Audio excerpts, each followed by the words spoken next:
Arthritis is really a disease of cartilage wear, so it can either be traumatic or genetic or inflammatory, but the bottom line is that the articular cartilage in the joint starts to wear out and flakes off, and then you get bone rubbing on bone, and then you have a lot of pain and inflammation. I'll give you an example here is a nice looking shoulder with nice smooth articular cartilage here, and the shoulder joint of somebody with arthritis looks more like that with the cartilage all worn off, and that's why it hurts. Instead of having a nice padding there, the bone starts rubbing on the bone.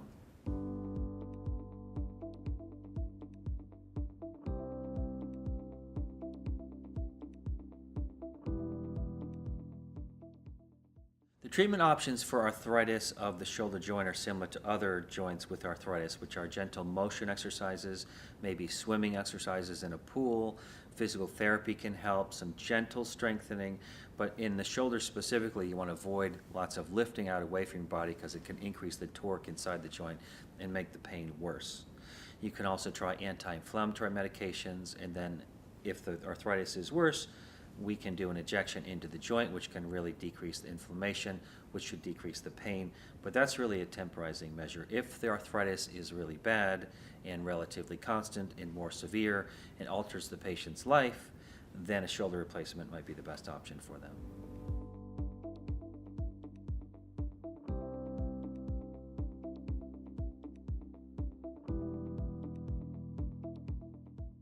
The right time to have shoulder replacement surgery is different for every patient, and our role as surgeons is really shared decision making with the patient and family to see how much pain the patient has, how much stiffness they have, how much disability they have related to the stiffness and pain, and what are their expectations. So it's really a different decision for every patient. On the one hand, we don't want patients to live with pain too long, and on the other hand, they don't want to have surgery if we can get them better with milder treatments such as an injection or anti-inflammatory medications.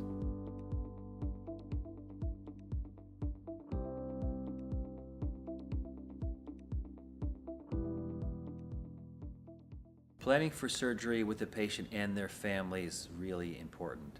That process starts in our office with our nursing team, and our nursing team will go through all the medications that they're taking, let them know that they need to not eat or drink the night after midnight, the night before surgery. They need to get rid of cords and anything that might trip them at home when they come home after surgery. We can fit them for a sling. We talk to them about putting a sling on and off after surgery and how to do that carefully, and bringing the shirt to the arm, not the arm to the shirt after surgery, so they leave their arm like this. No showers for a week after surgery. They can sponge bath, and they can sit on a chair in the shower, and they can move their arm out like this and let it rest, and they can wash their hair, they can wash everything else underneath the armpit, but keep the shoulder incision dry. They can even put a shirt on carefully. Button-down shirt is the best. You reach around and have somebody help you, button it down, and then take your arm back into the sling like that carefully. That's critical so that you don't have complications after surgery.